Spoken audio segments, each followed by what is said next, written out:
அனைவருக்கும் மாலை வணக்கம். நீண்ட பிறகு அனைவரையும் சந்திக்கிறதுல மகிழ்ச்சி. ஆரம்பிப்போம்.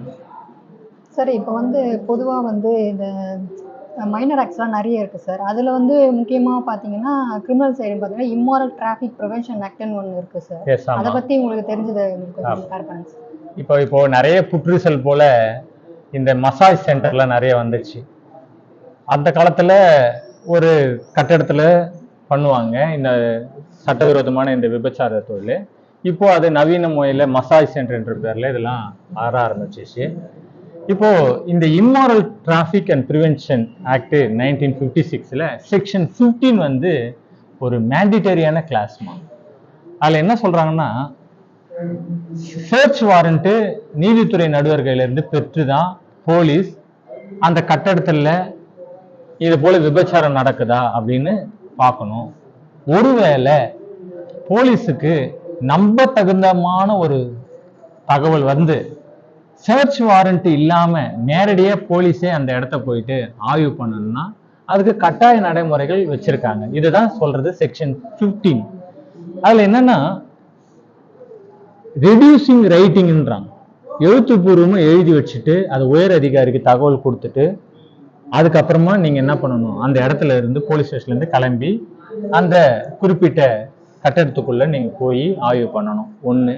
ரெண்டாவது, உங்களுக்கு வந்துக்கிற தகவல் ரொம்ப நம்பகமான தகவலா இருக்கணும்.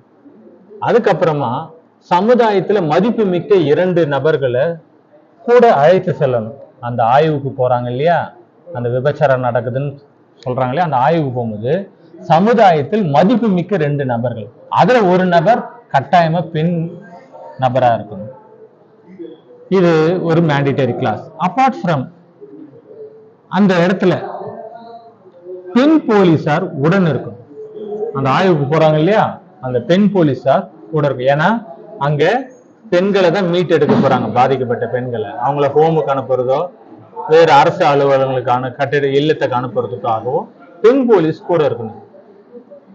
சோ இந்த கட்டாய நடைமுறைகள் ஃபாலோ பண்ணாம போலீஸ் தன்னிச்சையா போனாங்கன்னா அந்த பிரிவு 15 பிரகாரம் அவங்களுடைய எந்த ஒரு நடவடிக்கையும் சட்டப்படி அங்கீகரிக்க முடியாது. அது நீதிமன்றத்தால ரத்து செய்யப்படும். இதுதான் ஜஸ்டிஸ் என் ஆனந்த் வெங்கடேஷ் ஐயாவுக்கு ஒரு பேட்ச் மேட்டராகவே போட்டிருக்காரு ஹைகோர்ட்ல. அதுல என்ன சொல்றாருன்னா, லேண்ட்மார்க் ஜட்ஜ்மெண்ட், இந்த மாதிரி மேண்டிட்டரி கிளாஸ் இல்லாத பொழுது எடுக்கக்கூடிய எந்த ஒரு நடவடிக்கையும் நிலைநிற்கதல்ல, அந்த எஃப்ஐஆர் ரத்து செய்யப்படும். அந்த கைது செல்லாத ஒரு கைது. ஏன்னா ஸ்பாய் சென்டர் நிறைய சென்டர்லாம் இப்போ இருக்கு.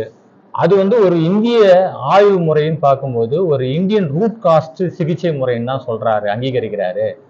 அந்த மசாஜின் போது உடம்புல இருக்கக்கூடிய வலிகள்லாம் எடுக்கக்கூடிய இயற்கையான வைத்திய முறை. இதற்கு இந்திய மருத்துவ ஆராய்ச்சியில பழமை வாய்ந்த குறிப்புகள்லாம் இருக்கு. ரெண்டாவது, தமிழ்நாடு அரசு இதுக்கு அங்கீகாரம் கொடுக்கும்போது இயல்முறை மருத்துவர்களுக்கு தான் அங்கீகாரம் கொடுக்குறாங்க. அதாவது பிசியோதெரபிஸ்டுக்கு தான் இந்த அங்கீகாரம் கொடுக்குறாங்க இந்த சென்டர்லாம். அதனால இந்த மசாஜ் சென்டர் மீது போலீசார் பார்வையோ அதுல பணிபுரியவர்களை பற்றி தவறான பார்வையோ, அதாவது விபச்சாரத்தில் ஈடுபடுறாங்கன்ற தவறான பார்வையோட போலீஸ் இருக்கக்கூடாது அப்படின்னு வலியுறுத்துறாங்க. ஸோ செக்ஷன் 15 பொறுத்த வரைக்கும் மேண்டிட்டரி கிளாஸ் தான் முக்கியம். அதை பண்ணாம போனாங்கன்னா அந்த வழக்கு செல்லாது. பாதிக்கப்பட்டவங்களுக்கு போலீசார் நஷ்டஈடு கொடுக்கறதா அவருடைய தீர்ப்புலயே சொல்லியிருக்காங்க. இந்த தீர்ப்பு தான் லேண்ட்மார்க் ஜட்ஜ்மெண்ட். இதை பேஸ் பண்ணி போலீசார் மீறி கேஸ் போட்டாங்கன்னா மேஜிஸ்ட்ரேட் ரிமாண்ட் பண்ணாம திருப்பி நம்ம சொல்லியிருக்கிறாங்க. இதுதான் இந்த இம்மாரல் டிராஃபிக் ஆக்ட் பிரிவென்ஷன் ஆக்டோட சிறப்பான அம்சமே இந்த செக்ஷன் 15 தான்.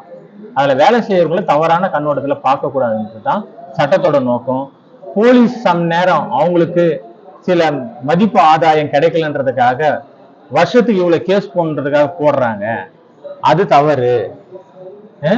இது சட்டத்தினுடைய விதிமுறைக்கு உட்பட்டு நடத்தும் போது இந்த சட்டத்தை போலீசார் தவறா பயன்படுத்தக்கூடாதுன்னு தான் இந்த செக்ஷன் 15 விளக்கி சொல்றாங்க. மீண்டும் இடைவெளிக்கு பிறகு மீண்டும் இந்த மாதிரி ஒரு வாய்ப்பு கொடுத்த நம்ம நெல்சன் சார் அவர்களுக்கு மனமார்ந்த நன்றி.